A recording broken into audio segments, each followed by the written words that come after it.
After painting this hairless cat in watercolor, as I looked at the painting over a couple of days, I thought it'd be nice to create a pale background using colors from the cat. I'll use the pinks and the blues from the ears, as well as some yellow. We'll use Winsor Blue, Winsor Lemon, and Permanent Rose.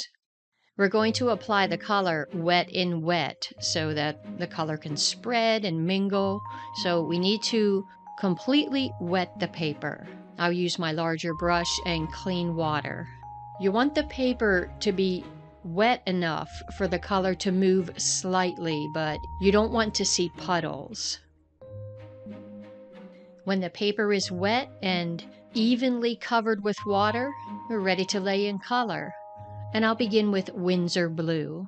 I'm adding water, creating the consistency of tea to milk. Keep it pale until you see how it looks. And I'm going to lay this in just here and there. I use the side of the brush, thin out the color, guide it where you'd like it to go, knowing that it will dry even lighter. Tilt the painting, allow the color to move. And as long as the paper is wet, you can continue to add color, pull it, guide it where you'd like it to go. Do you see how the paper is wrinkling and buckling? And that's okay. It will dry flat because I stretched it. I'm also thinking it's just about time to stop and allow this to dry. When the color begins to move slower, or if it's not spreading as far, that's a good time to stop, knowing that when it's completely dry, you can go in and do the same thing again. Take your time drying the paper. You could either allow it to dry on its own, which will take a number of hours, or use a hair dryer, which could take 5 or so minutes. And you want it to be completely dry before moving into the next layer of color. And let's move into some other colors. I'd like to see some yellows and pinks and purples.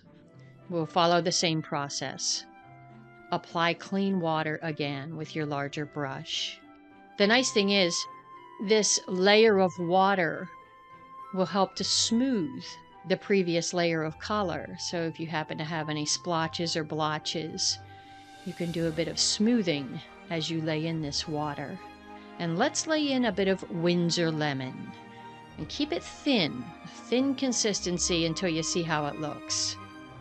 Feel free to use any yellow that you have on hand. Or if you don't want to use yellow, you could skip this.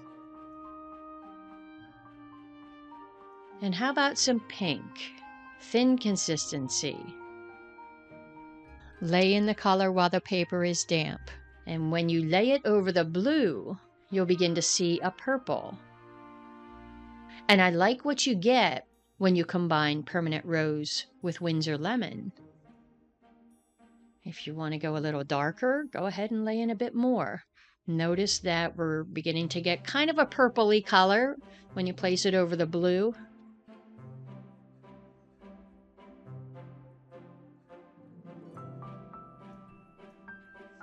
Tilt the painting at any time, allowing the color to move on its own. As long as the paper's wet, you can continue to apply color, as long as the color will move on the paper. Here's a bit more Winsor Lemon. And you see, I've just focused on one side, and then I'll do the other side after this has dried. I'm laying in just a bit of water, enough to dampen the paper, no puddles. And here's some Winsor Lemon. And I encourage you to lay in the color anywhere that you prefer. Do a bit of tilting, allow the color to move. I'm keeping in mind how the yellow looks when you mix it with the pink, and how yellow appears with blue. When you layer it with blue, it might create a green. I'm adding more water, making sure the paper remains wet. Checking the edges so that we don't have any hard edges. And I'll return to the pink. I'm asking myself, where would I like to see a pinkish color on this side? Give it a tilt and a shake, allowing the color to move.